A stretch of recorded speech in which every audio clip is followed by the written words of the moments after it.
Good morning. I'm Scott Kennedy. I'm Director of the Project on Chinese Business and Political Economy here at CSIS in the Freeman Chair, and it's wonderful to have everyone to this exciting panel this morning on US-Taiwan cooperation in the ICT sector. ICT, information and communications technologies, are critical, have been critical in Taiwan's economic development, and in the U.S.'s too. In fact, the economic success that Taiwan and the United States have had in ICT is not a coincidence. They are tightly connected to each other. At the same time, Taiwan's ITC sector and the U.S.'s are shaped by multiple dynamics. Some domestic, in the case of Taiwan, by cross-strait relations, global factors as well shape this industry. There are a lot of worries among some that the sector in Taiwan and in the U.S. has been hollowed out. I was just in Taiwan in late June for a week looking at cross-strait economic relations and in ICT in particular, and the concerns that you read in the newspapers are things that you hear from people talking privately as well.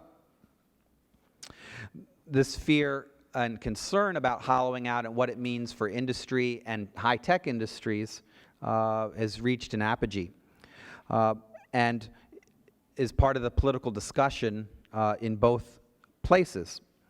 Our future in ICT in the U.S. and in Taiwan is in doubt, and continued health of this sector, continued health of both economies requires not only unilateral actions by industries and governments, but also by partnerships at the commercial and other levels. Now, to shed light on this critical sector of the two economies and where things are headed, we've assembled a terrific panel of experts.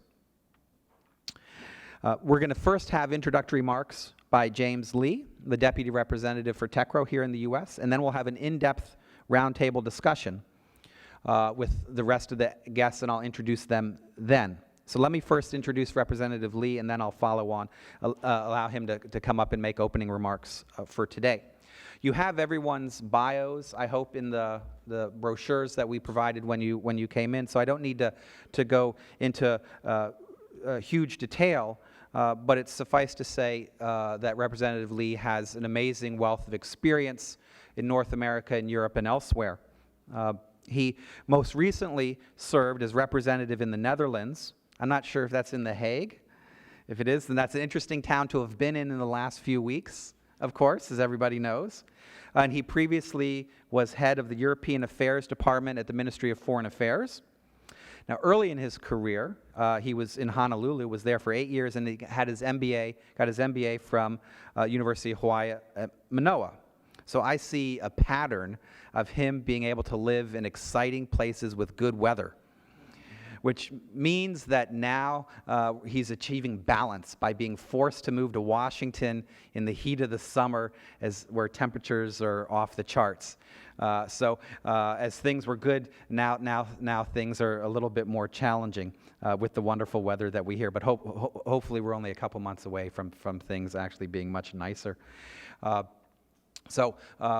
We're delighted that you could be with us here today. We're delighted for the partnership that we have with TECRO.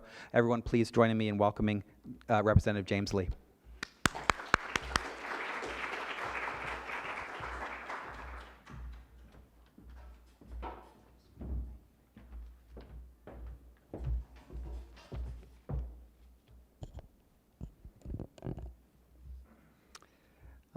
Thank you for having me here today.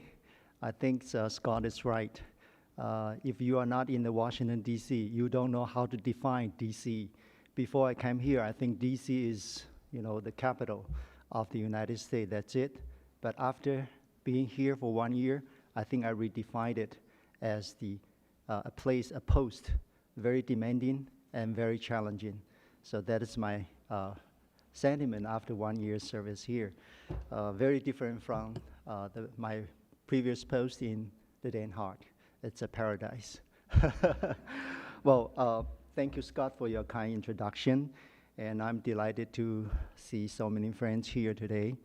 And I would like to first to thank the CSIS for organizing this distinguished panel to discuss the US-Taiwan commercial cooperation in the ICT sector. And I feel honored to be invited to make an opening remark. And I think according to the latest statistic of the UN Conference on Trade and Development, Taiwan is one of the top 5 exporters of ICT goods in the world.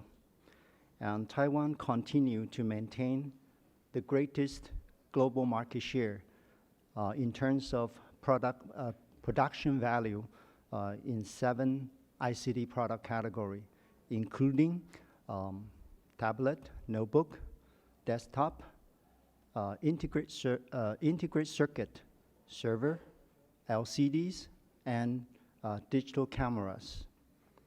Many of you might be using an iPhone 6, but you might not know that the chip processor and fingerprint sensor of the iPhone 6 are both made by Taiwanese Semiconductor manufacturing company. I think Taiwan's ICT sector, while maintaining its unbeatable strengths, efficiency in manufacturing, it continued to push for innovation by emphasizing research and development. The recent statistic released by Taiwan Ministry of Science and Technology show that its R&D expenditure as a percentage of GDP increasing to 3%, and almost 60% of it coming from the ICT industry. Last December, in the first US-Taiwan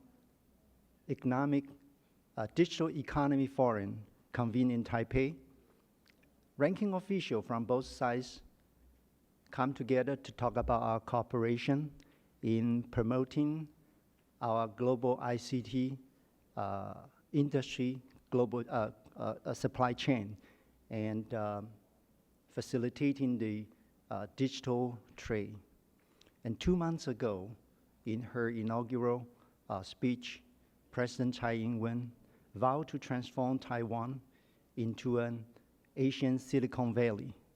With this strategic vision and this high-level dialogue mechanism in place, Taiwan looks forward to work closely and form a closer cooperation with the United States to help shape the future of ICT industry. And I think today's panel serves as an excellent platform to explore ideas on how our two sides can form a stronger partnership. In June 2015, Taiwan and the United States signed an MOU to establish the Global Cooperation and Training Framework, or GCTF, to facilitate our bilateral cooperation in responding to global challenge. Under this framework, Taiwan and the United States focus their already robust cooperation on 4 major areas: public health, women's empowerment, energy, and the ICT industry.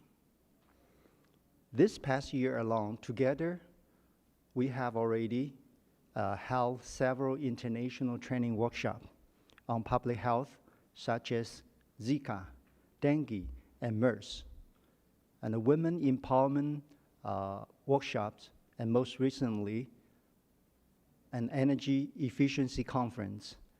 All these workshops were attended by experts and scholars or officials from ASEAN and other Asian countries. I'm pleased to see that today's panel will also discuss the prospect of the ICT cooperation in the GCTF, which will further our mutual strengths to help the third countries around the world. Let me share with you two anecdotes that might inspire the idea for future ICT cooperation in the GCTF. First, Taiwan, with the support of the United States, initiative the move to set up APEC Digital Opportunity Center in member economy in 2003, which has enabled millions of people to bridge the digital gap and improve their quality of life. And Taiwan commitment to this program remains strong and has already expanded to our allies in Latin America and Africa. Second, the State Department announced on the World Ocean Day last June that the global winner of the third annual Fishkathon's programming competition was the Akubic from Taiwan for their entry called Great Lakes Savior. The team Akubic addressed a problem submitted by the Fishery and Oceans Canada, what to do about the aquatic invasive species, formerly specifically the Asia carp, which present a major ecological and economic threat in the Great Lakes. And Team Akubic solution is to use the real-time online temperature data to predict the spawning time of the Asia carp in the Great Lake so they can control the population. So this may be an example how ICT can be applying to sustainable fishery. So I think, as you can tell, we do have a lot to talk about today. So without further ado, let me once again thank the CSIS for organizing this event, and I look forward to a fruitful discussion. Thank you.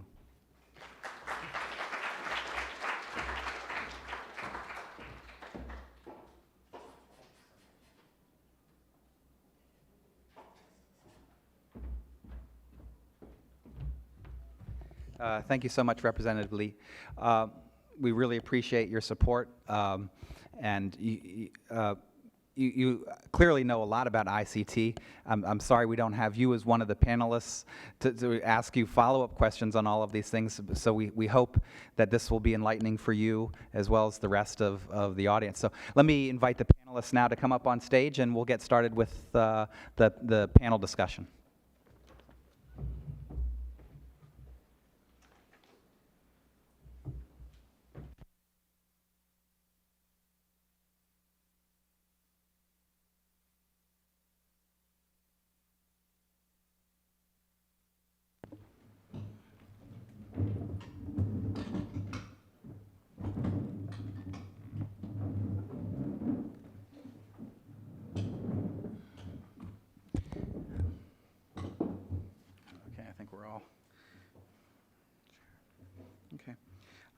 Let me, before we get started, let me introduce everyone. You don't know how lucky you are for the panel that we have, but I know at the end of this panel you'll realize it.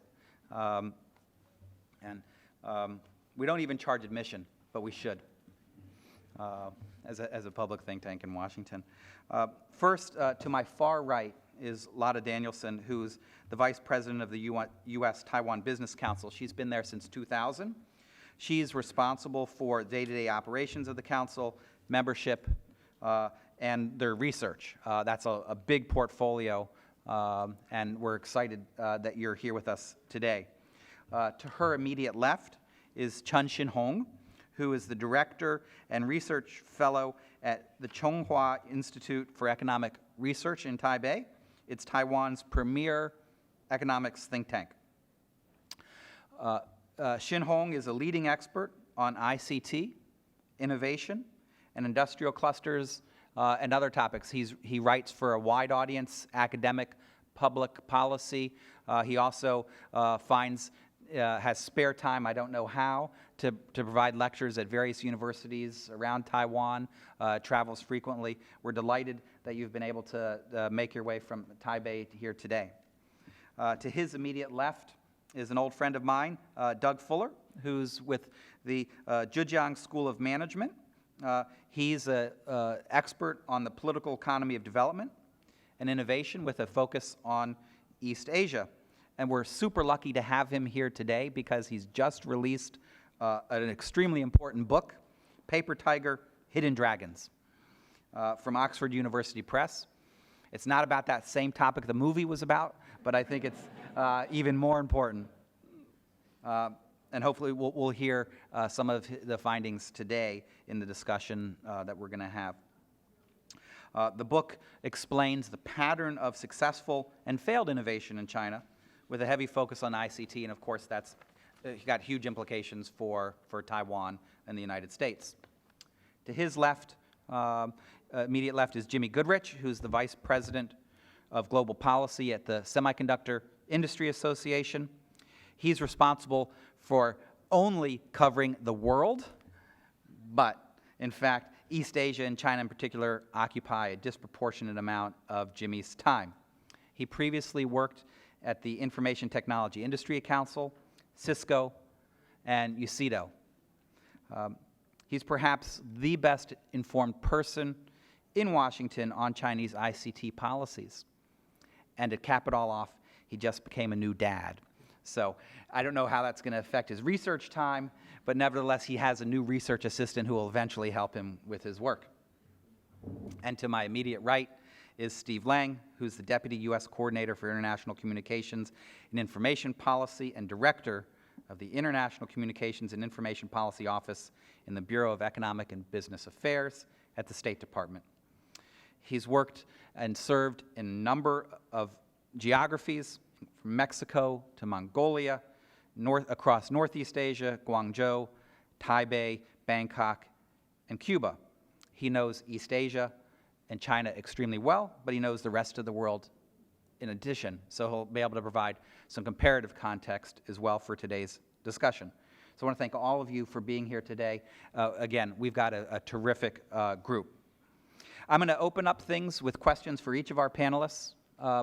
I've done the sneaky thing of giving them the questions in advance, so it's going to look like they have just thought of these things and never heard any of this before, but in fact, there's been some advanced preparations, which I think actually is a good thing, because we're going to be able to really hear from them the things that they've been working on most over the past several years, and how they connect to this larger topic that we're going to discuss today.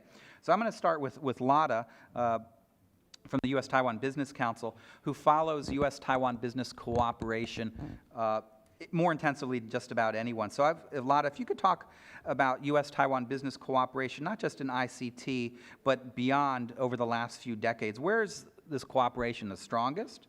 Where's there been less momentum? Where do you see cooperation going? Thank you very much, Scott. I am very happy to be here to represent the US-Taiwan Business Council. Thank you to my panelists. This is going to be a very interesting discussion. When Scott first told me that he wanted me to talk about the 2 decades, I'm thinking to myself, 20 years, that's a really long time. But of course, I've been with the council for 15 of them, so maybe it's not such a long time after all. Despite the complicated political situation surrounding Taiwan, US-Taiwan trade and investment continues to grow. And that is, in conjunction with that trade, business cooperation also continues to deepen and to expand. Taiwan has evolved from a supplier of cheap goods to a US export market and a production partner, and to now being seen by US companies as a partner for innovation, which Deputy Representative Lee also mentioned, as a stepping stone to Asia as well. Taiwan continues to be an export market and a trading partner for US companies in the technology sector and in others as well. Taiwan imports, for example, high value-added components as inputs for high-tech manufacturing from leading US companies like Applied Materials, for example. Once Taiwan joined the World Trade Organization in 2002 and the WTO Government Procurement Agreement in 2009, there were even better conditions for US exports to Taiwan and for bilateral trade in general. Taiwan has also served as a very important production partner for US businesses. It's long been a major global center for production, and many US manufacturers have had plants in Taiwan for a long time. IBM, DuPont, 3M have all been in Taiwan since the 50s and 60s. Other companies like Micron, Ford, Procter & Gamble are also in Taiwan. And I will specifically mention Corning. Corning has been in Taiwan since 1971. They have two of the world's largest glass display facilities, both based in Taiwan. And actually, Taiwan is the largest foreign investment by DuPont anywhere in the US, in the company's 150-year history. But that goes both ways as well. US businesses are production partners for Taiwan companies as well. There are about 600 Taiwan companies with investments in the US. They have about 12,000 workers in technology, in agriculture, in biotech, in financial services. I went to school in South Carolina, and one of the largest production centers for plastics is in South Carolina, Nanyao Plastics, which is part of the Formosa Plastics Group, one of Taiwan's largest conglomerates. And they have had their plant there since 1990.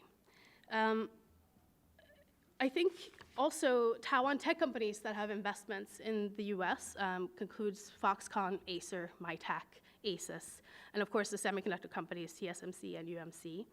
In addition to their production locations, these companies also have various investments, capital venture investments in the US, including in US startups.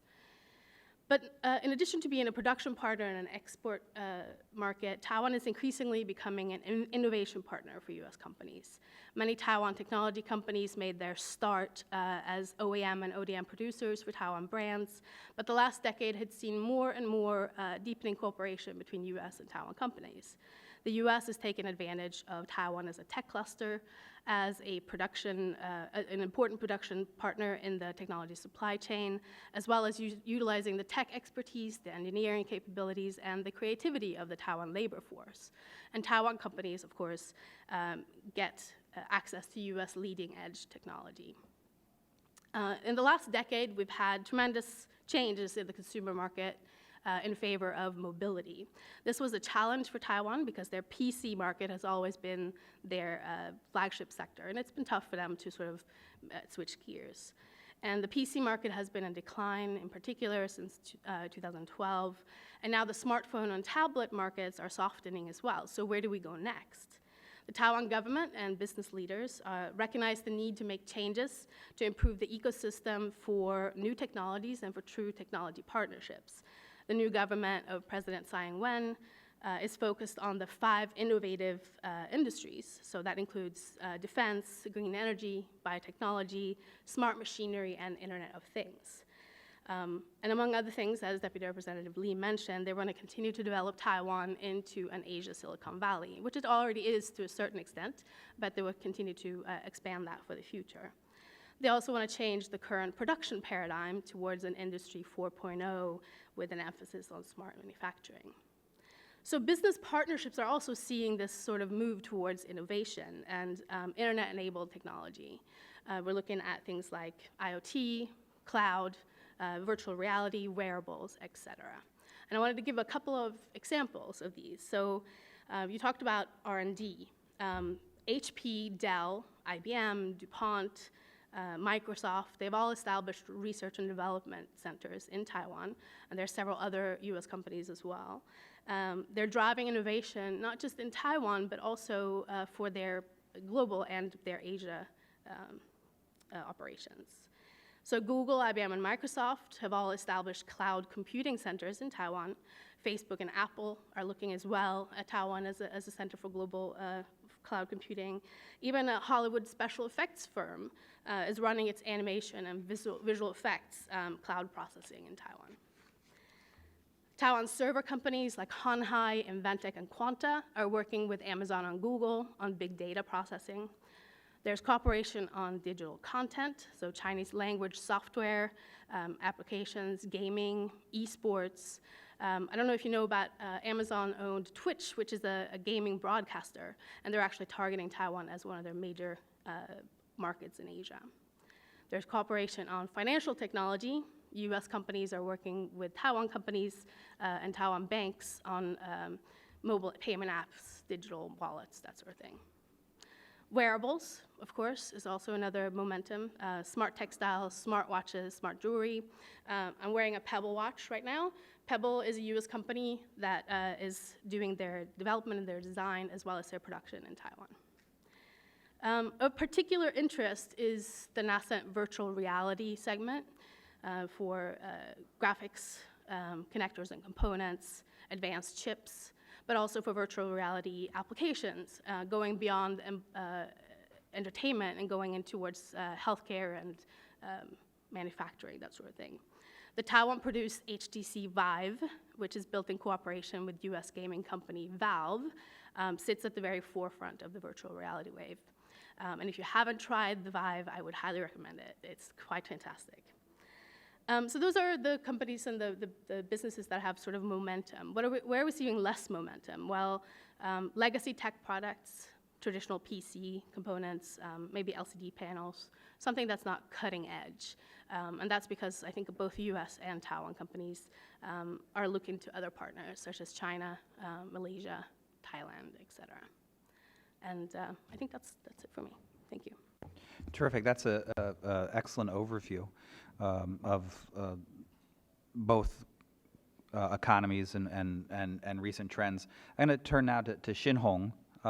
And actually, there might be a little bit of overlap here, because I wanted to ask you basically two interconnected questions which follow from what Lada presented, which is first, in your mind, sort of what are the key dynamics or most important features of ICT in Taiwan? And secondly, could you talk about the triangular relationship between the US, Taiwan, and mainland China? And Lada briefly referred to China, but how it's actually shaping the sector as a whole and what it means for companies in Taiwan is something that has got to be critically important to where Taiwan is headed as well. Thank you, Scott. I came all the way from Taiwan and stay here just one night for this conference. I will head back to Taiwan in the afternoon. But it seemed to me that it's worthwhile for me to do so. At least I got the chance to speak for Taiwan. What I'm about to say is my own personal opinion. Regarding to Scott's first question, I think for the last few decades, the United States has been a dominant player in the ICT industry. In conjunction with this, a defining characteristic of Taiwanese ICT industry is that many of Taiwanese ICT firms are kingmakers. You simply look at the case, lots of cases. For example, right from the Intel, Microsoft, HP, Dell, Vizio, they all benefit a lot from Taiwanese supply chain and design and R&D functions. Also, when Apple became a strong player in the smartphone area, there was some in-joke in the industrial communities that no jobs, no jobs. Obviously, the first jobs refers to Steve Jobs. You see, so that imply the close relationship between the rise of the Apples in smartphone and Taiwan's accumulated strengths. More recently, you look at the case of Tesla. When Tesla was a nobody in the electric vehicle industry, the company actually went to Taiwan to seek lots of Taiwanese component technology. So eventually, now it's become a significant player in the emerging electric vehicle industries. A few years ago, I worked with European commissions on a project about Taiwan's ICT industry. At that time, they raised a question about growing ICT R&D gap between the United States and European unions. The gap was about 38 billion euros as of 2008.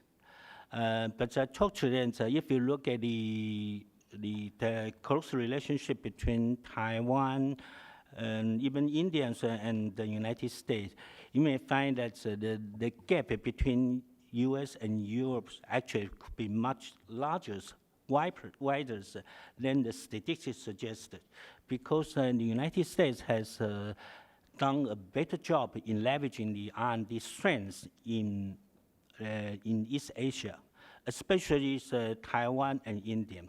So I think the relationship between Taiwan and the United States is not just manufacturing muscle. In many cases, Taiwan has been part of the R&D partner to the US major players. So it's gives rise to the so-called global production network and global innovation network.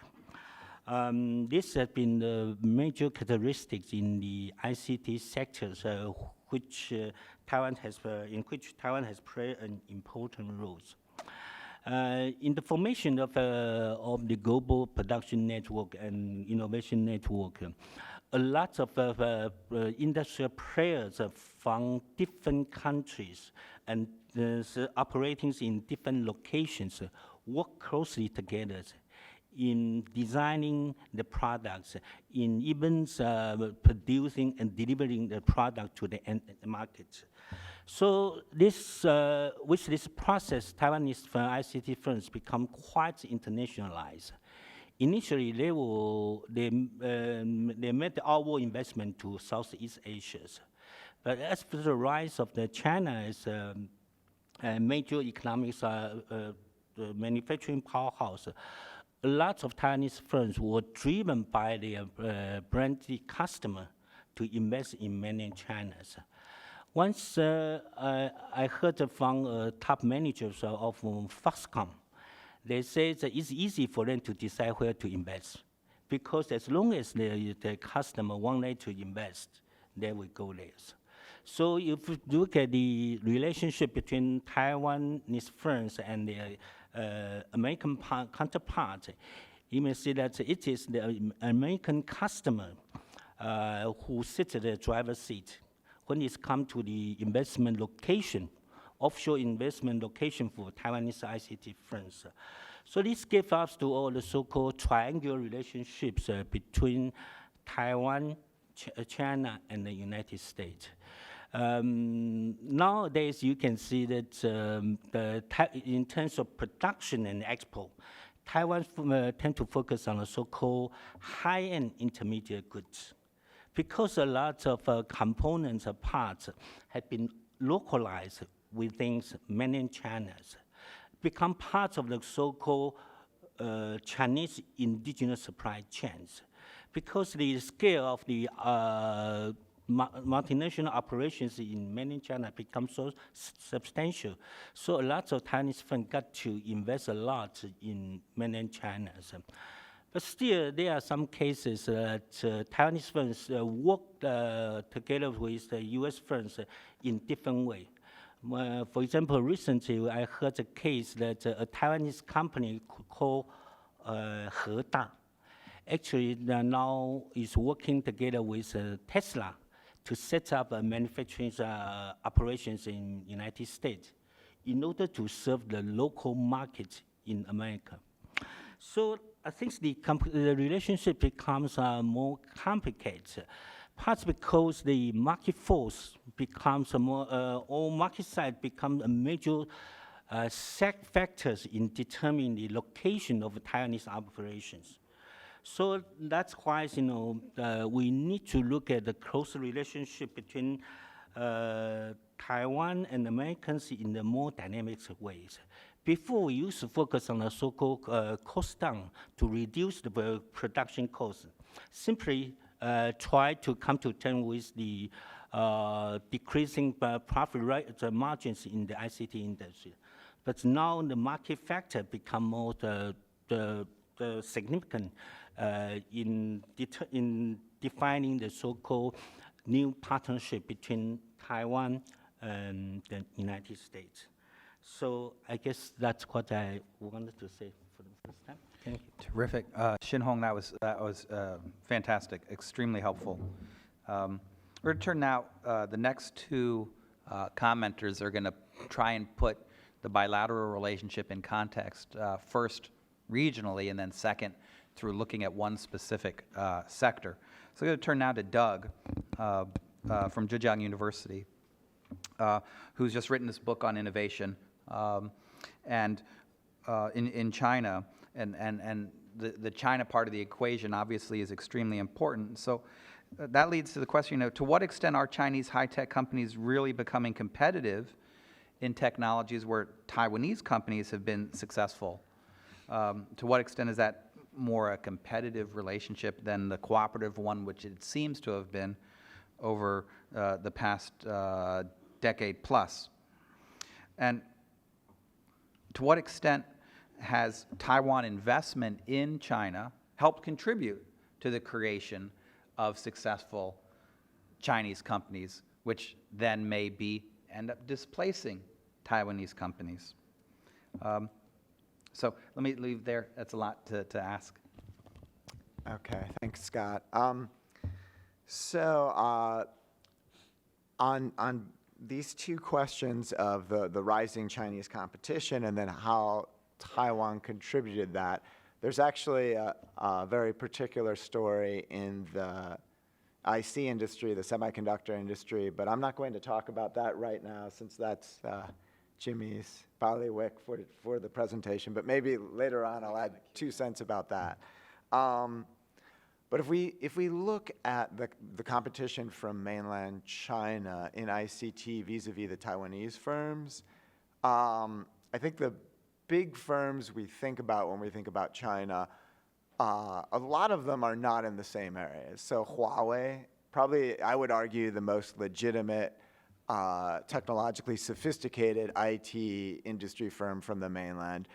At least originally, they were focused on telecommunication infrastructure equipment. This isn't an area where Taiwan has had a lot of strength.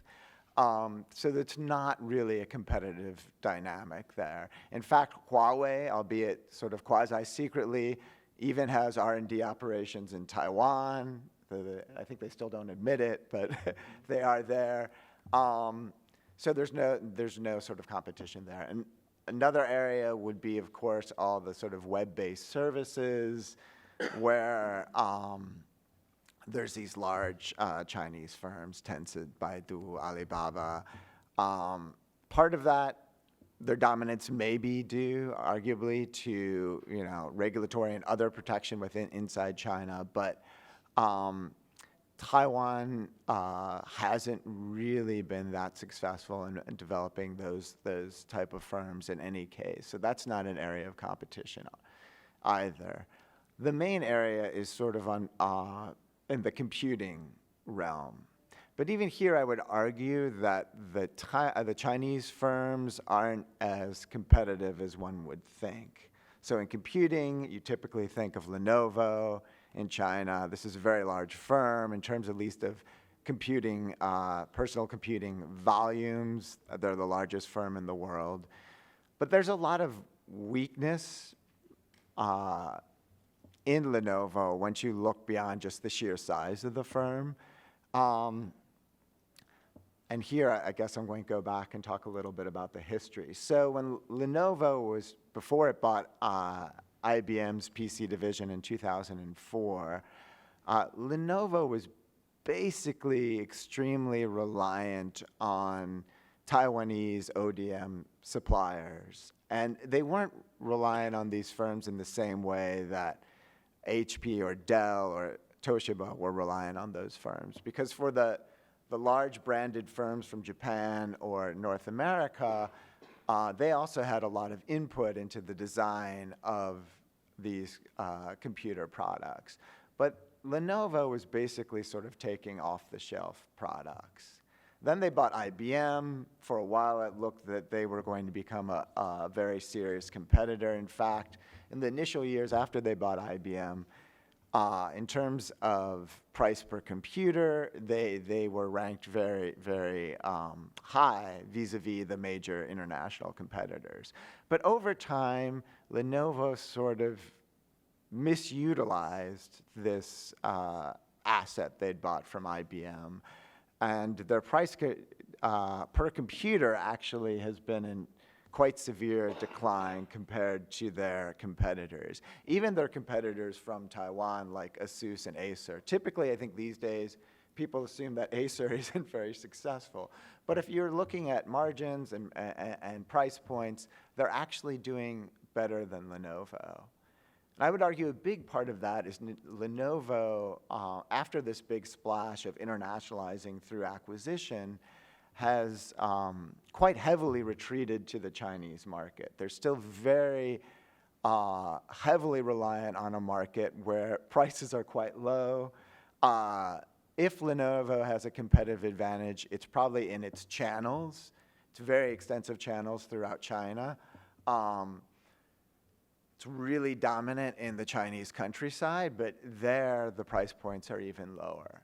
So what looks like a strength for China is actually arguably a weakness. And lo and behold, these days, they still have gone back and are reliant on Taiwanese firms like Compal to make a lot of their computers, particularly the more sophisticated notebook computers. Recently in China, there's been a very large push to get into the server market. Lenovo, again, bought an IBM asset. They're sort of the low to mid-range server asset of IBM. You have Inspur. You have Dawning, two other server makers in China. And the government is sort of explicitly trying to encourage procurement from these server makers and not outsiders. But again, once you sort of peel off the labels and look what's inside, none of these firms, with the possible exception, with the exception of Lenovo, are really capable of making these products. Inspur and Dawning are very reliant on their suppliers from Taiwan. They want to learn from them, are trying to learn from them. But if the past is any guide, it's going to take them a very long time if they ever actually get that far. Now, they may still dominate the Chinese market because a lot of that is direct or indirect government procurement. So if the Chinese government doesn't want to have the foreign firms compete, well, then they won't be able to compete there. But here again, I think there's still a fair amount of space for these Taiwanese ODM manufacturers to do well. Turning away from the competition aspects to look at cooperation across the Taiwan Strait. I'm not going to talk about today, obviously. With the new government, I think the chances of a lot of cooperation in the IT industry are quite limited. But even under the Ma administration, there were attempts, but they basically failed. So there was this industry cooperation committee that held a lot of meetings between the two sides and decided to try to foster cooperation in LED lighting, in wireless cities, and in cold storage for food. And in all three areas, basically, not much worked out. Probably cold storage was the most successful. The Taiwanese did get the Xiamen government to sort of do a fast-track process for customs so they could bring their agricultural produce into China very quickly essentially before it rotted. But otherwise, there was always a tension between the Taiwanese wanting to maintain control of their technology and hopefully make some money in the Chinese market, and on the Chinese side, the Chinese wanting to promote local firms and or to sort of absorb Taiwanese technology. So even under the Ma's administration, typically looked at as a much more pro-China administration, cooperation failed. And the other major area was LCDs. In 2009, the Chinese government was quite anxious to have cooperation with Taiwan, seeing Taiwan being able to provide LCD technology in the television market. But the Taiwanese government was very reluctant to have cutting-edge production. At that point, 8.5 generation LCD panels moved to China. The problem was there are other manufacturers out there in the world. The Koreans were much more willing to move production to China, and in the case of Beijing Oriental Electronics, to sell technology and production lines to a Chinese firm. So by dragging their feet, the Taiwanese in this case, by dragging their feet, they really lost out on maintaining a leading position in that field. Then finally, back to the last question, what has Taiwanese investment done to promote competitors in China? What I think is interesting here is there are some Taiwanese firms that have really embraced sort of a dual headquarters role, like Inventec. That firm calls it their twin tower approach, where they're sort of equally or want to be equally Taiwanese and Chinese, so they have a lot of resources in China and are putting a lot of R&D in China. The various groups under, various firms under the Honghai Group are extremely active in China, not just in manufacturing, but there's a tremendous amount of R&D. If you just look at US patent data, you can see that. So there are significant Taiwanese firms that are doing a lot of R&D in China, and through training personnel, helping China to develop. But with maybe the exception of the semiconductor industry, which I won't talk about right now, you haven't really seen very direct fostering of local competitors in China. And I would say that goes back to problems with financial allocation and industrial policy in China. If you want to know more, you can read my book, which is basically about those issues. And with that, I will turn it over to Scott and Jimmy. Terrific. Thank you very much. Yes, a terrific book. So encourage everyone there. Jimmy, I guess what I'm hearing for Doug is that for the most part, the rise of China in ICT, or their participation, has largely been win-win, that the areas where the Chinese are developing aren't the areas where the Taiwanese have been strong, although there's some levels of, some difficulties from Taiwan companies getting access to certain parts of the Chinese market because of domestic procurement and other policies or whatever. Doug hinted that semiconductors is different. But I'm wondering really how different.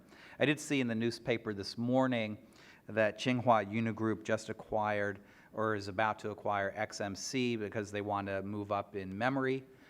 This is just one of many investments that the Chinese are making in semiconductors. To what extent is in this area, ought there be, is there more tension? And we know that the Taiwan authorities have had a variety of constraints or conditions related to semiconductor investment in China. And to what extent has that been effective or generated unexpected problems? Well, thanks, Scott. I think we've talked a lot, just about every panel so far has mentioned the semiconductor industry, and just stepping back a little bit and looking at not only China, but the linkage between the United States and Taiwan and the semiconductor industry is significant.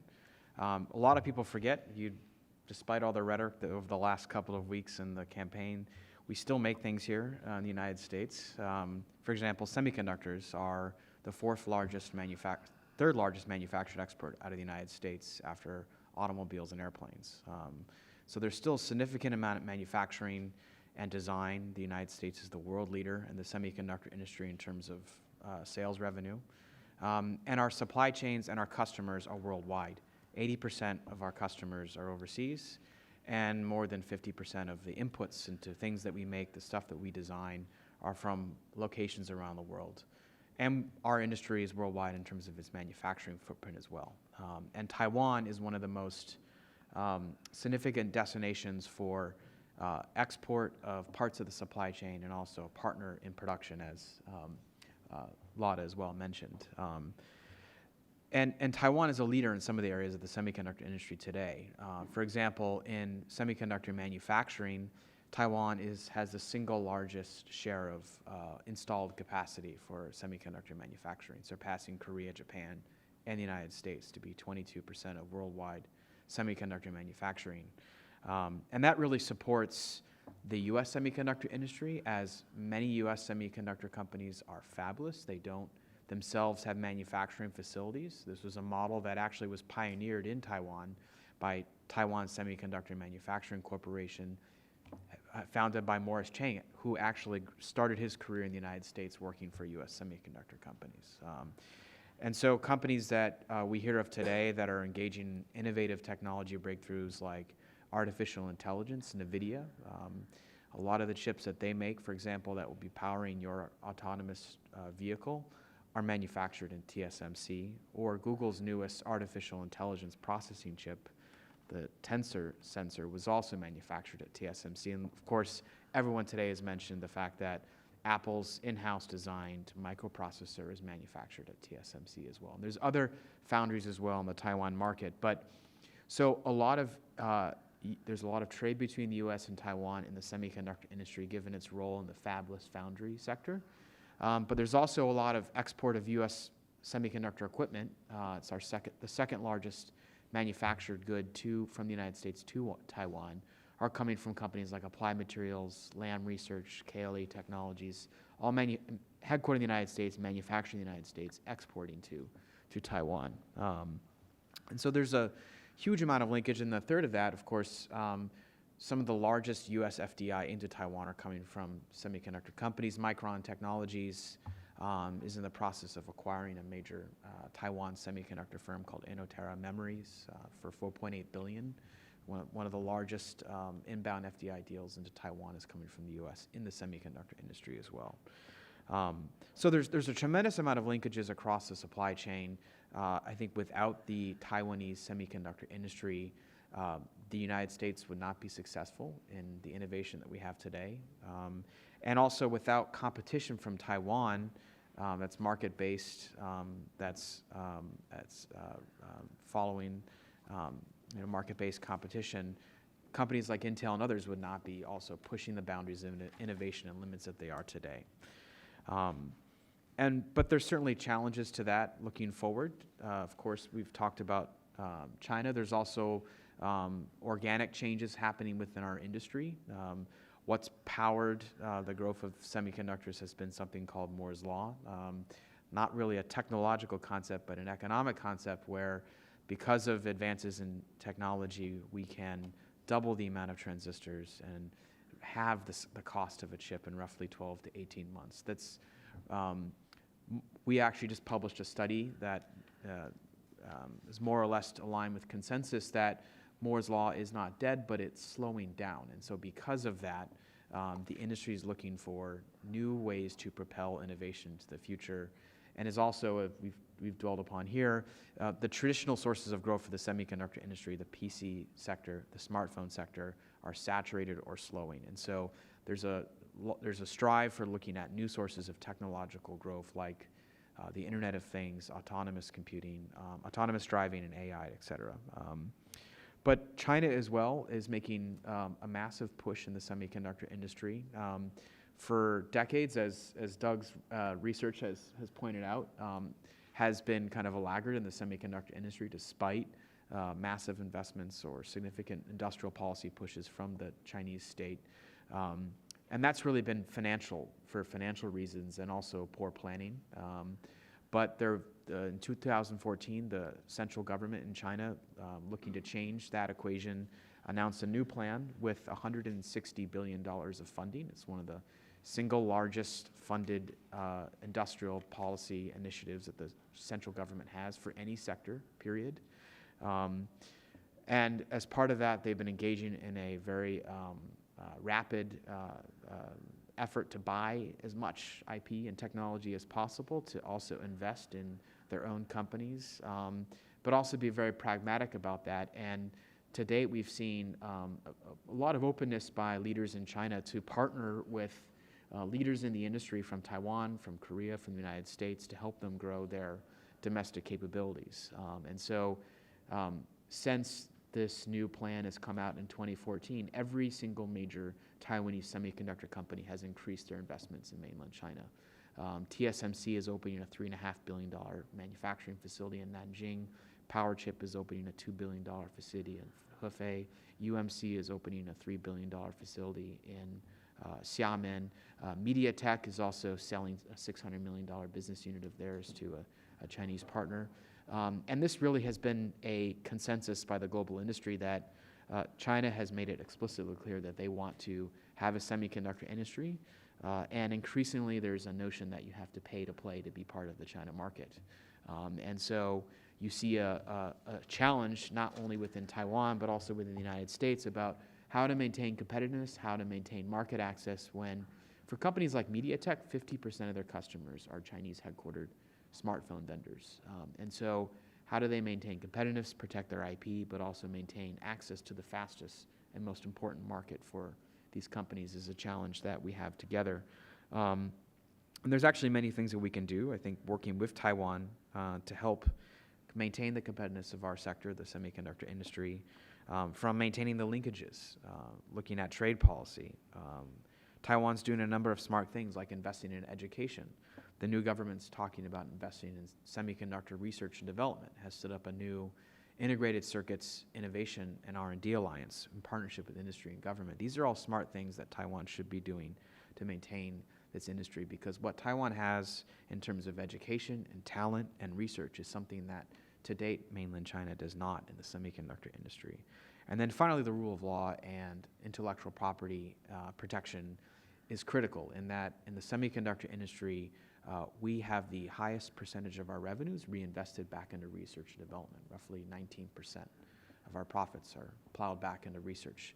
And that research is usually in the form of a trade secret or patents, but actually largely in semiconductor manufacturing, it's in trade secrets. And Taiwan recently updated its trade secrets protection law.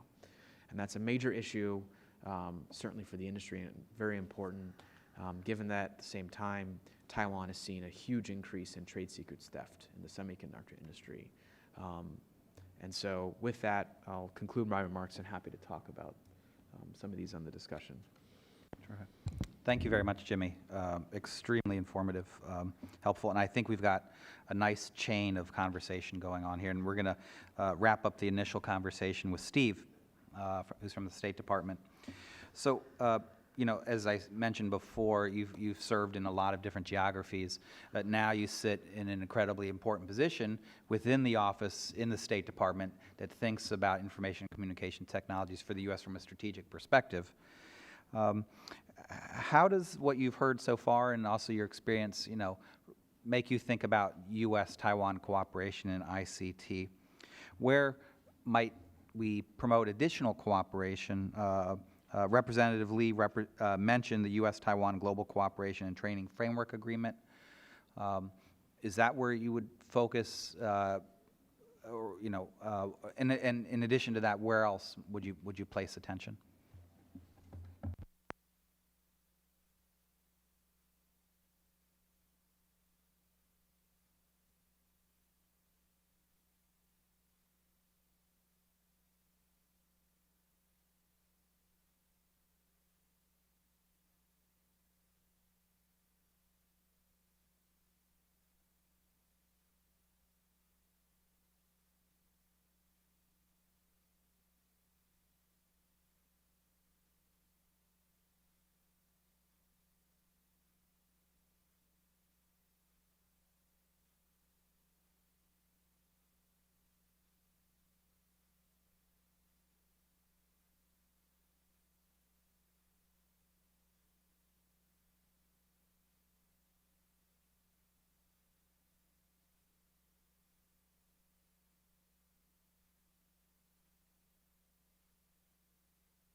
Okay.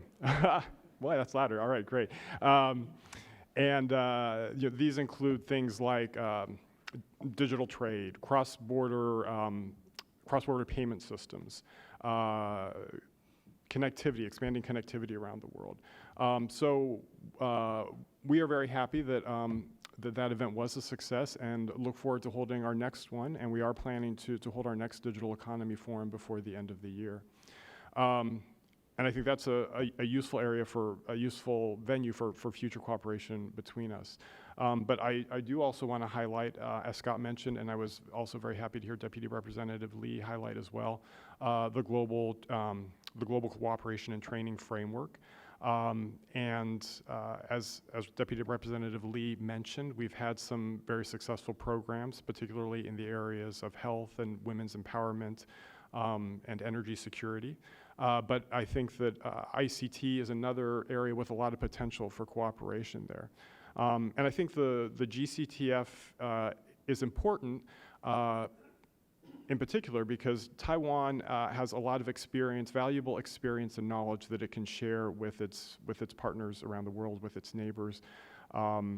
It's really an impressive model of a vibrant democracy, of a successful economy. And has a lot to share.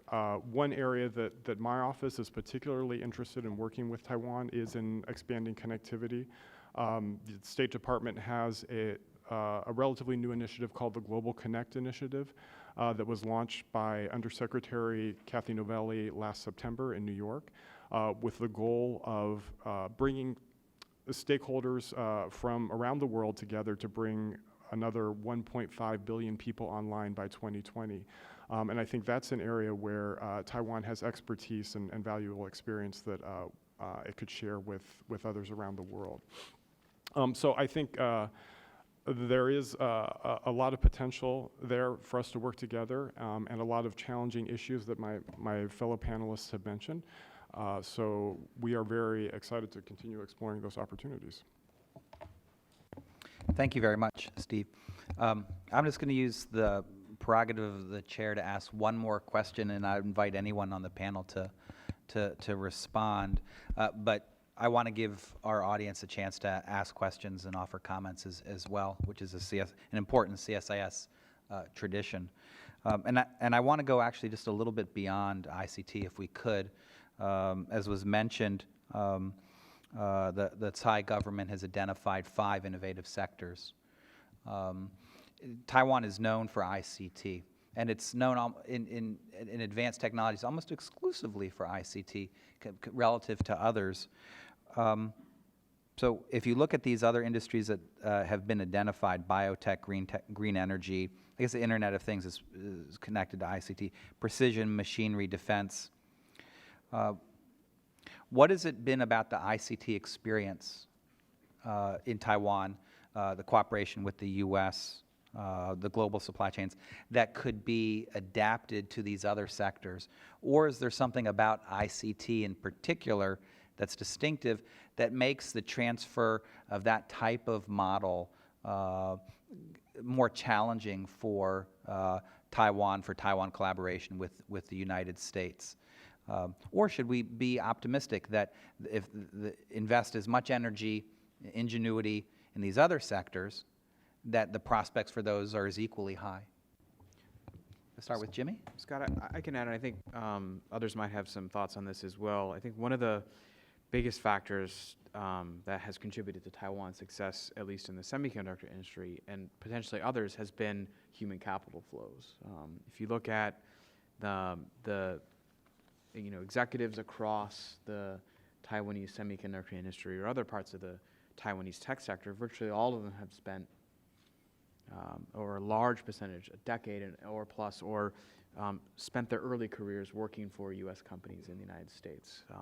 And so they have those personal relationships, they have knowledge of the industry, and they've won trust of the suppliers or the customers they then work with once they come back to Taiwan. So that's, I think, been one of the major successes of the Taiwanese industry, and that's stemming from the close relationship that Taiwan and the United States have had over the last couple of decades. I think looking forward at other sectors, the new MOEA minister has been talking about the 5 industries that Madam Tsai has also highlighted, pharmaceuticals, biotechnology. There's also talk of setting up a $3 billion industry innovation fund. I think that right now that's just a plan. But I think as you know, Taiwan might be able to look at areas where they can leverage their experience in manufacturing excellence. Biotechnology is one of those where you rely on volume manufacturing, but the space, power, resources are definitely limited within Taiwan to even expand its current manufacturing footprint. And South Korea, Samsung in particular, if you look at all of its new investments, they're in batteries, biopharma, and industry. So they have, Taiwan's not the only country, particularly in East Asia, that's looking at those same technologies for their next stage of development. So I'll stop there and maybe others have thoughts on that.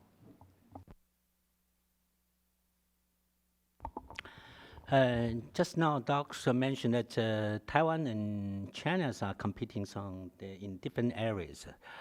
But to some extent, that means that one can be the victim of its own success. We used to excel in traditional ICT products, notebook computing and smartphone. But we see nowadays some new development, even in the broadly defined ICT areas. A lot of panelists talk about the autonomous driving, even IoT, and even AI. So that's, I always argue that Taiwan needs to diversify, especially even in the semiconductor area. We still need to diversify. Lots of Taiwanese IC products are really related to the traditional ICT products. In our effort of diversification, we need to engage with international partners. When you look at a lot of Taiwanese firms, they are in fact different from their previous base in Taiwan. Delta, we used to consider Delta as a company in the so-called power supplies area. But now you look at the business sectors, business operation of the company, they are involved in green energy. They are involving in even the so-called the automated electronics. But most of the operations are in elsewhere outside Taiwan, because they need to engage with the local strengths or local advantages there. So what I want to suggest that even Taiwan needs to diversify. We simply cannot do it on our own. We need to work together with international partners. So our involvement in the so-called innovation cycle could be at an early stage, rather than just the so-called commercialization and production stages. In addition, just now, Steve talked about the so-called global cooperation training framework. I think to some extent, we can do something other than just the workshop, under which Taiwan provides some knowledge to share with other countries. If you want us to set up some kinds of platform for lots of players from Taiwan and US to work together, something can be done through these kinds of GCTF. So instead just of providing training courses to other countries, there could be some kinds of training or dialogues of platform for both sides to work together. So there are still other areas of work for people to work hard and to enhance the mutual relationship between the two sides. Yeah. Great, thanks a lot. Does others want to comment on this, and then I'm going to turn it to the floor? Yeah, Lada, and then Doug. So I just wanted to say, obviously Taiwan has worked on certain of these technologies. So biotechnology, that's something that they've been focused on for quite a while, and they've had some challenges in developing that within Taiwan. There are some things, though, I think that they can learn from their ICT experience. So the science park model has been very successful in Taiwan, and I think that that's where the Thai government is trying to focus both defense and on biotech, and moving it throughout Taiwan, not just in Hsinchu and in Taipei. And I also think that we can leverage the technology that they have already, like Jimmy said, the human resources. But I also think that one thing that they need to think about is how the regulatory environment in Taiwan can be adjusted, especially if they want to try to go for the TPP membership. How can that be sort of part of how they change the regulatory framework and the policies internally in Taiwan, and try to build on that as well. Okay. Doug? Yeah, just to build on and maybe push a little bit further than Jimmy and Lada did on biotech or biopharma, to make it larger.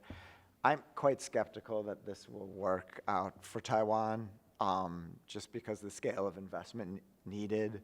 Where Taiwan has done well, they've typically been able to divvy up the value chain and invest small amounts of money. They succeeded in the semiconductor industry where at a time when you needed a lot less money than you do today. And as Jimmy already mentioned, the Koreans, I think, are way ahead of Taiwan in building up their biopharma industry. The one area that may make sense for them, the wider area is medical equipment, because that's closely related to abilities they already have in the IT industry. I think a more interesting area for them potentially is the smart manufacturing, the Industry 4.0. There's a large debate right now is who's going to win Industry 4.0.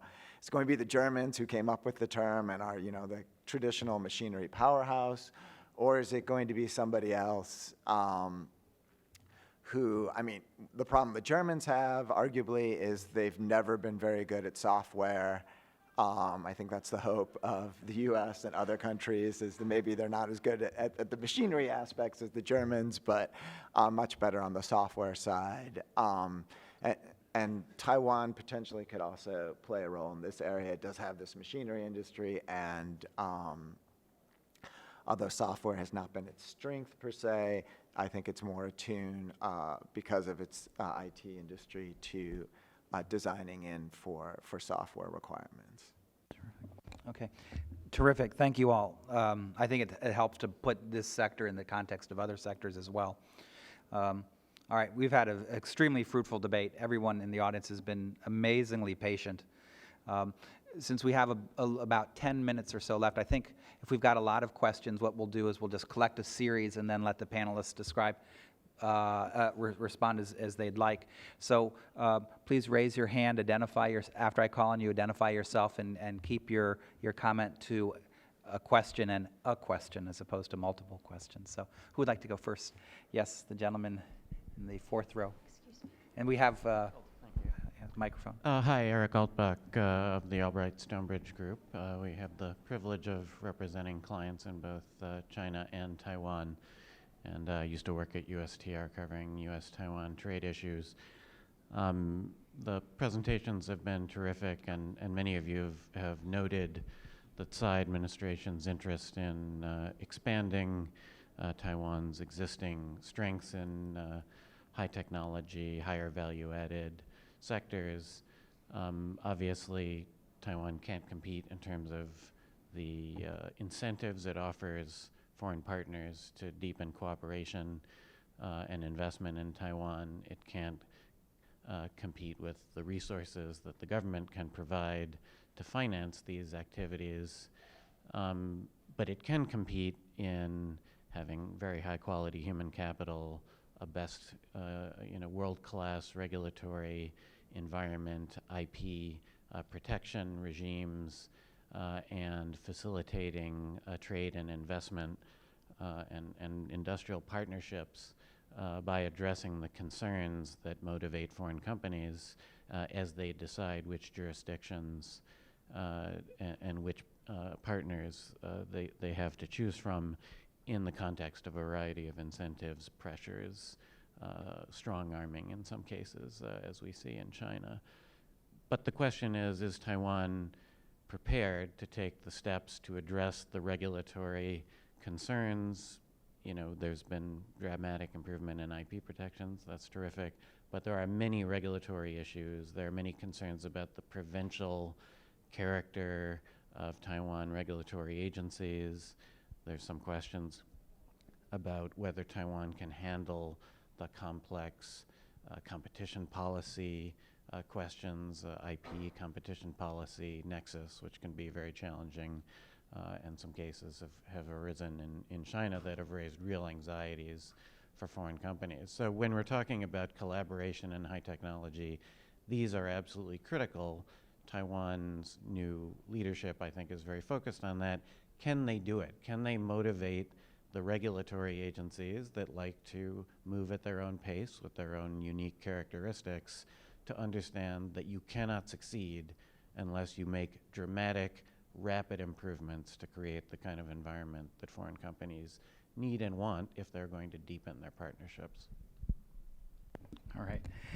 Thank you. I misspoke before. We actually have until noon, so we're not quite as under pressure. But thank you for the comment, Eric. Others with questions or comments? Yes, gentleman right here. We've got a microphone we can give you since for our audience on all four corners of the planet who are tuning in. Sure. Russell Shao with GTI. My question is going to be brief. It's the panelists have done a fantastic job in outlining why Taiwan is the powerhouse that it is. The question I have is, how do the panelists, and this is for all the panelists to address whomever wants to, is what does Taipei want to see U.S. do from a policy perspective that can help it maintain the sort of competitive edge that it now enjoys? And what does Washington want to see Taipei do to help it maintain this type of competitive edge that it enjoys in this sector? And so this is just from like sort of a two-side perspective. Anyone want to take comment on the comment? I can maybe take a little stab at that and also partly address Eric's question as well, which is, I think from the perspective of the U.S. technology industry, particularly semiconductor industry as well, we've seen an increasing pattern of the Taiwanese government willing to take a greater leadership role on some of the issues that are important to us, like trade policy. If you look at, for example, early on, Taiwan was very willing to join something called the World Semiconductor Council and the government and authorities meetings on semiconductors, which is an annual summit that Taiwan, South Korea, Europe, the United States, Japan, and China participate in to talk about market access and trade policy for the global semiconductor industry. And Taiwan has taken a leadership role.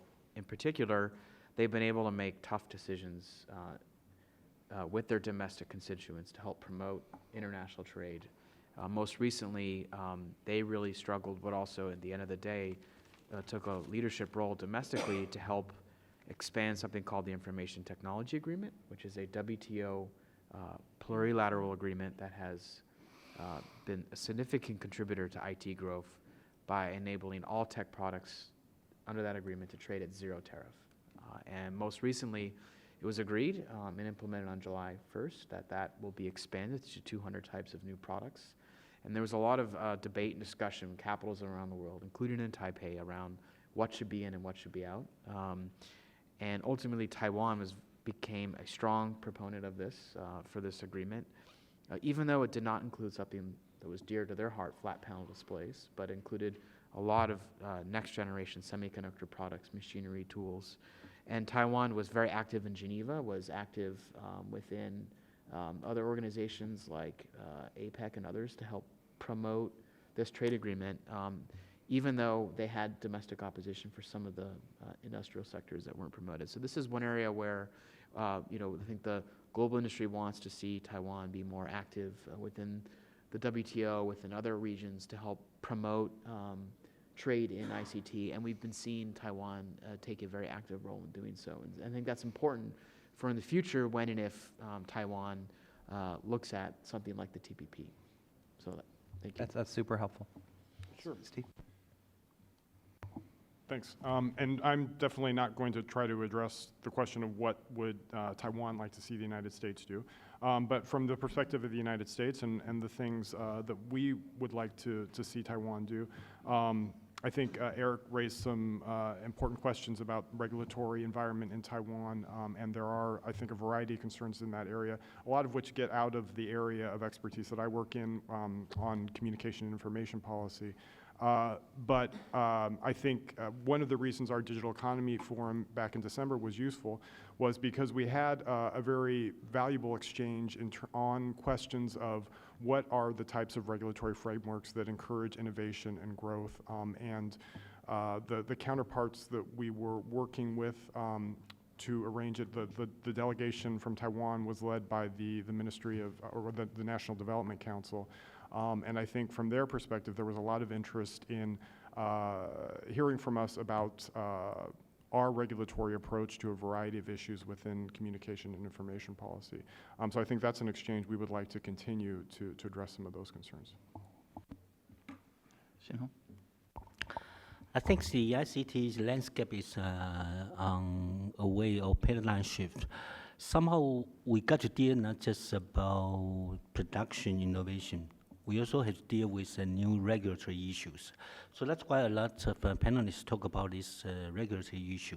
So I guess what the US can do is not just, probably you can work together with Taiwan to address some regulatory issue. I remember in the TPP's agreement, they talk about the so-called regulatory assessments exercise. So somehow I think that these kinds of things may help Taiwanese governments and even the industry to come to terms with the new regulatory environment. In addition, I think that would a lot of people may think on the surface Taiwan is quite small in terms of markets. But if you look at some specific areas, Taiwan can provide some demanding needs in terms of innovation. For example, in the cybersecurity, Taiwan has been faced with major cyber attacks from the Chinese side. So it's quite demanding in terms of technological innovation. So I think both sides can work together on this issue. Apart from that, we have to deal with the so-called green energies, like a lot of countries is facing. So now the government want to open up the so-called offshore green energy, wind power market, which is quite large by international standards. So I think there's still some area for both sides to explore. Thank you. Well, I just wanted to say that is Taiwan prepared to make the regulatory changes they need to? We're hopeful that they will. There are some unilateral changes that they can make. We're working also with businesses and with the AmTime Taipei to look at what changes we would like to see from a U.S. perspective, from a U.S. business perspective. Yes, we're hopeful. It remains to be seen, but we will continue to work with Taiwan to look at what needs to change in order to make the environment conducive to U.S. businesses. Terrific. Just since I mentioned at the beginning, the gentleman who offered his introduction, Representative Lee, was an expert, seemed to be an expert in this area, but also, of course, is a leading representative for Taiwan in the United States. And we have the luxury of you being here. And I don't know if you want to take the opportunity to talk a little bit about Taiwan's regulatory environment, which seems to be a theme that people mentioned. It's a little unfair of me to ask. But if you'd like to, if you'd want to talk about the regulatory environment or where you think Taiwan's economy is going or other things that you've heard, I'd invite you, totally welcome to do so. You have the microphone?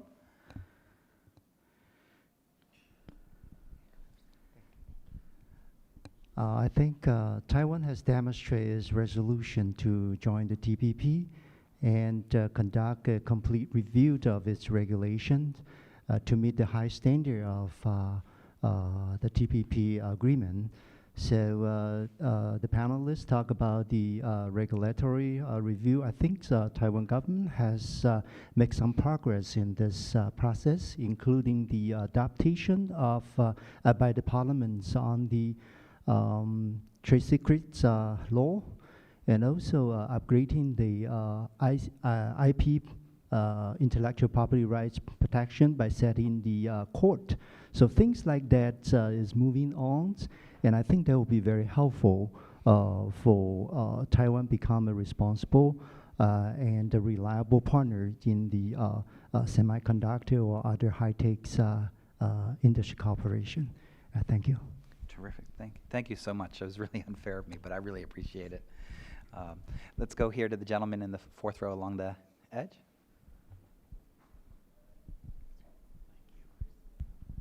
My name is Dave Keegan. I'm over at the State Department Foreign Service Institute. The Thai government has announced, as previous governments have done in Taiwan, that they want to diversify Taiwan's economic linkages. They want to move south policy and so forth. But the IT industry in Taiwan is very tightly tied in, remains very tightly tied in to the Chinese productive base and the Chinese market. As China makes it clear that they want to develop a IT industry that is uniquely Chinese and that is independent of foreign producers. Does that pose a threat to Taiwan moving forward and to the survival of that industry? Okay, terrific. Jimmy, you want to go first? I mean, I think as Doug and others have mentioned, Taiwan's actually done very well in competing with mainland China. You know, many of the sectors are complementary to each other. Many are suppliers or customers to Chinese companies, and there are also signs that some Taiwanese investors like Foxconn may consider major investments in India and other emerging markets in South Asia, and that would be, you know, certainly consistent with what the Thai government seems to be promoting for the southbound investment policy. But for you know, it's a whole other conversation we could talk about in terms of what India needs to do to step up its infrastructure to be able to support ICT manufacturing. Still a little ways off from where they really need to be. So, thanks. I think if you look at the ICTs as a commodity products, then you may come to the conclusion that it's become difficult for Taiwan to compete with China in that categories of products. But since there are new application of the ICT technologies in lots of areas we just mentioned, so there are always ways or some market segments for individual country to get involved in. In addition, I think the development of the new ICT area has something to do with the new ecosystem, even platform. You simply look at the case of the Shenzhen, the rise of Shenzhen in the so-called drone areas. It seems Dajiang has been the major players in drone. It surges, you know, overnight and capture more than about 60 or 70% of the global markets. It benefits a lot from the technology platform provided by Intel. So what I try to say is that in certain areas, of course, China has its own strengths. But in other areas, they may be involved in some kinds of niche or customized application. Taiwan can still play certain roles, as long as we keep a very close and open innovation partnership with the global major players. Yeah. Yeah, I would just add on one thing before we go take the question in the front on this issue of money and does Taiwan have enough money and things that's mentioned before. I personally think that that's not a huge problem because if you just look at most business deals, most investments, usually the funding comes from a whole variety of different sources. There are very complex transactions that occur. one doesn't need to just simply go into their own checking account or savings account to make any deal when you're buying a large company. And so if Taiwanese were interested in making a large acquisition, they could certainly go to Wall Street, London, or many of the other existing partners to do this. So I think that although it's some have more resources just sort of in their back pocket, money is something that can always be found. I have difficulty myself finding it, but I think companies themselves, that's probably less of a, I think it's an overcomable challenge. Right here. John Zan with CTI TV of Taiwan. As Deputy Representative Lee just mentioned, Taiwan has expressed a very strong interest in joining the TPP. Now, whenever Taiwan talks about the TPP, the USTR would say, hey, you need to resolve that old issue of pork import. Now, is there anything similar to pork in the ICT area that the U.S. would like Taiwan to do, apart from regulatory reforms? The question is addressed to Mr. Lan and to Lauder. Thank you. Or do you would still insist on pork import as a well, that's also fair. Well, I'm not going to. Of course, USTR speaks for the United States government on those issues, and they would be able to identify the priorities in that area, especially within the context of TPP. I don't have a specific issue of the two to bring up comparable to the pork issue you mentioned, but I think you already understand what USTR's position is on that question, so I don't think I can go much farther beyond that. I really don't. I don't have anything. There's nothing like pork that I can think of that is such a small part of the overall trade relationship that's taken up such a large space in discussion. So, I'd be happy to talk with you further on that, but I can't think of anything right now. I mean, I can add, not from the perspective of a challenge, but an opportunity, is, if you look at the exports to Taiwan from the United States, services is a major export. And if you look in the digital economy, a lot of that's facilitated by cross-border trade and data flows.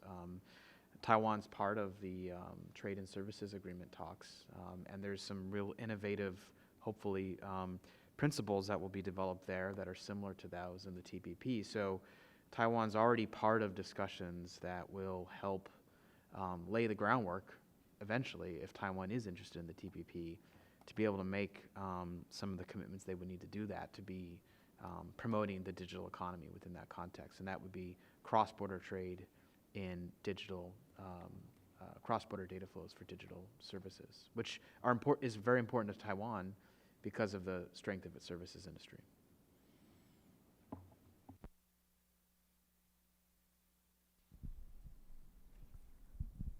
Hi, I'm Dahlia Peterson, US-China Commission. So China in 2014 created a massive private equity fund to have a M&A push in the semiconductor industry in Taiwan. So in what way is Taiwan balancing both its economic and its national security interests in light of this fact? Thank you. Shinho? Or Jimmy, both of you, or Doug. Jimmy, okay, Doug yeah. as well. I think Jimmy is the expert in that area. Acquisition, merger and acquisition now has a major instrument to Chinese industry developments. A lot of countries face the same problems, especially for Taiwan. So somehow the government's positions will affect how the decision will be made. But my own personal opinion is instead of just zero-sum game, we can try to work out solution. I mean, this solution between 0 and 1. Maybe we can allow them to make some investment in Taiwan or acquire some Taiwanese companies' stake, but somehow under certain condition, which should be subject to negotiation between the two sides. I think that's a very regular practice by the United States or even by many other governments. At least that's my own personal views about this issue. I mean, I think stepping back a little bit, the topic of M&A in the semiconductor industry is a global one. Last year saw record consolidation worldwide. More than $100 billion in semiconductor M&A took place in the United States, in Europe, and Japan, and Taiwan has been part of that as well. And so, certainly Chinese investors have made a lot of headways, but the majority of M&A activity has been done by non-Chinese companies in the global industry. So you had Intel buying Altera, Freescale being sold to NXP. Just alone, from our perspective, the membership composition has changed dramatically over the last year. And so I think Taiwan, needs to find and understand how it's going to play a role in the consolidation that's happening worldwide. All parts of the supply chain are consolidating, from the packaging industry. So there was a feud between Taiwan's two largest semiconductor packaging firms, ASE and SPIL, over Chinese investment or not Chinese investment, working together or not working together, and the government stepped in. It bled through both administrations. ASML, the world's largest equipment company that makes lithography to help print chips, is buying a Taiwanese semiconductor company that makes packaging equipment. So what's Taiwan going to do? They really haven't been very active themselves in M&A globally. Whether or not that's globally, the M&A has seen indications that it might be petering out worldwide, but there hasn't yet been a final determination there. But we certainly have all been reading the headlines over Tsinghua Uni Group's proposed investments into Taiwan, into PowerTech, a packaging company, into ChipMOS, another packaging firm. And there's been other discussions, and they've recently filed an application with the Cross Straits Investment Commission for those to be reviewed as a package of investments. So now the decision really is up to the new Taiwan government around how to approach those investment decisions, and those are for the Taiwan government to consider, not for the industry. But it's certainly a huge topic. I don't know if Doug, you want to elaborate a little bit on where you might see that going. Yeah, I mean, just briefly, I don't think, I find it highly implausible that the Taiwanese government will let any asset they view as valuable be controlled. There may be some investment, but controlled, majority ownership by Unigroup or any other of these mainland Chinese entities. Particularly now, I mean, the political party that might have been viewed as more amenable to investment from mainland China is basically in the process of collapse. So the political debate in Taiwan now seems to be being between the really anti-China and somewhat moderately anti-China groups. So I don't see that going forward. But also on the Chinese side, I mean, maybe Jamie feels differently, or I don't know if you can comment publicly on this, but I'm struck by how unsophisticated the people running the central government IC fund are. It's just, by and large, I mean, the way they actually make decisions, there may be a few people in it who know what they're doing, but the way that they're very constrained, because, as always in China, there's worries about, guochang liushi, losing state assets. They don't want to waste all this money, but in the very fact of all that, they often don't make very wise investment choices. Plus, there's just the sheer fact of how much money is present. I'm skeptical there will be good outcomes here. There might be a better outcome with XMC for other reasons, because it's in the memory area.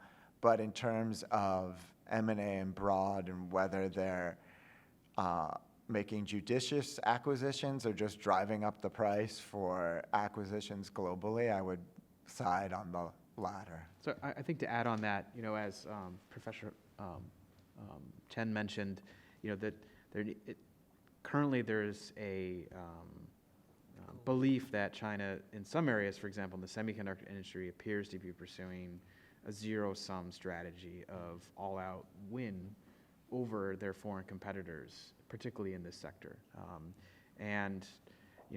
Certainly China should be able to develop its semiconductor industry. It makes sense for them to develop a semiconductor industry, given that they themselves have constraints on economic growth, on pollution, and they're struggling to move up the value chain. I think from my conversations with the Taiwanese semiconductor industry, with the US semiconductor industry, are that China needs to build its industry in a way that's consistent with how others have built it, that's market-based, that's transparent, where instead of government planners and the National IC Fund deciding they will plop $40 billion into a memory company because they want a memory company, is not necessarily the best way to build an industry. And even if they aren't successful, that could have dramatic negative impacts on the global industry, given what we've seen, for example, in the LED, solar, wind, flat panel, high-speed train. You can name the number of industries that have, in China, had been seen significant negative impact due to non-market investment. It was not based on market demand, but government bureaucrat wishes that led to overcapacity, and has led to a number of industries like the LED industry in Taiwan, in the United States, or the LCD flat panel industry in Korea and Taiwan, now struggling to maintain their bottom line because of non-market-based overinvestment that the Chinese provinces really led to, not the central government. If you talk to the central government in China, they actually want to avoid that, but knowing the dynamics between the provinces and the central government, they don't always get the wish that they have, and they can't really fully coordinate everything that happens in China. Terrific. This has been an amazing discussion. I can't tell you how much I've learned from it. I think what's amazing, it's in one way the irony, it's been mentioned several times, that Taiwan's limited resources, a small island, actually those end up being strengths, because it requires you, in order to survive, to use your brain power, your human capital, to think of smart ways. Not you can't sell oil or other things, So it's actually quite interesting that many of the most innovative places in the world are places that actually have those resource constraints, but have the right melding of politics, policy, collaborations, international partnerships, and I think we've seen that in ICT. So I walk away more optimistic than I did coming in, but at the same time there's substantial challenges, that there's many difficulties still to overcome. But I take away from the trips I've made to Taiwan, including most recently the first time I was in Taiwan is in the 1980s, and talking to companies, they are so far ahead of me, and most of the time ahead of government officials in identifying what the problems are and what the solutions are. And so it's that communication between industry and government within the island, and then between Taiwan and elsewhere, where I think you're going to see Taiwan find those niches, those custom areas where they're still going to be able to do well, not just in spite of what China's doing, because of what China's doing, and the changes in the sector. So I actually is still more optimistic than I had been in a while, and sometimes looking at domestic politics in different places, whether it's the US or Taiwan, sometimes people can get extremely pessimistic, and so I actually leave more hopeful today than I did at the beginning. Let me thank my colleagues in the Freeman Chair who helped today, Nikki, Marina, and Brian, who did the large lifting for organizing today's event. They're super helpful with everything that we do. I want to thank Deputy Representative Lee for participating in today's discussion and for TechRo's partnership with CSIS.